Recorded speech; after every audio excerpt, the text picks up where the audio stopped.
Le jeune homme comprit immédiatement que la présidente allait être écrasée à mort par un pot de fleurs tombant du ciel. Pris de panique, il se précipita et la tira brusquement dans ses bras. Dans le mouvement, il l'embrassa accidentellement. Même s'il lui sauva la vie, la jeune femme le prit aussitôt pour un pervers. La présidente lui demanda pourquoi il l'avait embrassée alors qu'il suffisait simplement de la sauver. À sa grande surprise, le jeune homme répondit sans gêne que ses lèvres étaient douces et parfumées et qu'il n'avait pas pu résister. Furieuse, la jeune femme lança immédiatement un violent coup de pied pour lui donner une leçon. Issue d'une grande famille d'arts martiaux, elle possédait des compétences de combat remarquables. Pourtant, elle ne réussit même pas à toucher le jeune homme. Celui-ci déclara qu'il ne se battait jamais contre les femmes. Puis il fila comme une flèche, arracha les cafés des mains de deux passants et les renversa directement sur la poitrine de la jeune femme pour la forcer à abandonner. Mais cela ne fit qu'attiser encore davantage sa colère. Elle sortit alors un pendentif de jade de sa poitrine et l'examina soigneusement pour vérifier qu'il n'était pas sali. En voyant ce pendentif, le visage du jeune homme changea brusquement. Avant qu'il ne quitte la montagne, son maître lui avait donné exactement le même jade. Il lui avait expliqué que la personne possédant l'autre moitié était sa fiancée destinée. En cultivant ensemble, ils pourraient obtenir un corps sacré suprême. Comprenant que cette femme était justement celle qu'il recherchait, le jeune homme l'appela directement ma femme.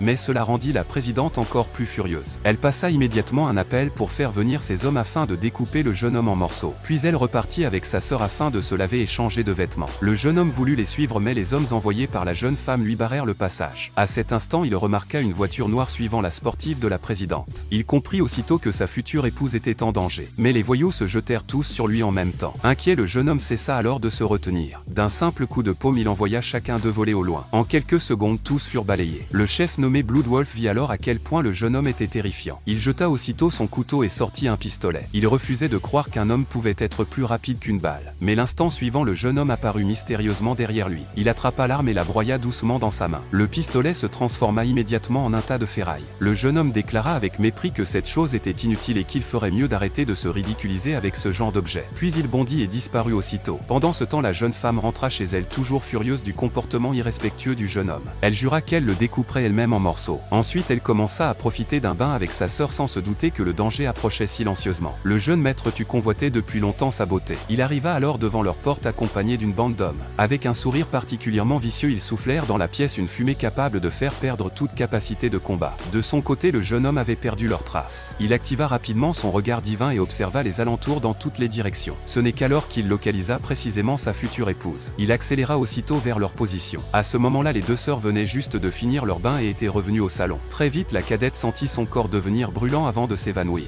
La présidente comprit avec stupeur qu'on avait utilisé une fumée toxique contre elle. Alors qu'elle allait vérifier, le jeune maître tu entra brutalement avec ses hommes. La jeune femme le traita immédiatement de dépravé. Mais lui considérait cela comme une fierté. En voyant la sœur allongée à côté, il devint encore plus excité et commença à prononcer des paroles obscènes. Folle de rage, la jeune femme fit voler une épingle à cheveux et attaqua directement pour prendre sa vie. Cependant, à cause de la fumée, ses mouvements étaient ralentis. Voyant qu'elle pouvait encore se battre, le jeune maître tu ordonna immédiatement à ses hommes de l'attaquer tous ensemble. La jeune femme résista désespérément et tua l'un d'eux en premier. Mais malgré tout, elle ne pouvait lutter seule contre autant d'ennemis. Très vite, elle fut acculée et frappée de toutes parts. Finalement, ses 4 membres furent immobilisés et elle ne put plus bouger. Le jeune maître tu éclata de joie en voyant cela. Il se lécha les lèvres prêt à savourer sa proie. Mais au moment le plus critique, la porte s'ouvrit soudainement avec fracas. Une silhouette entourée d'éclairs et d'étincelles surgit dans la pièce. Le jeune homme était enfin arrivé.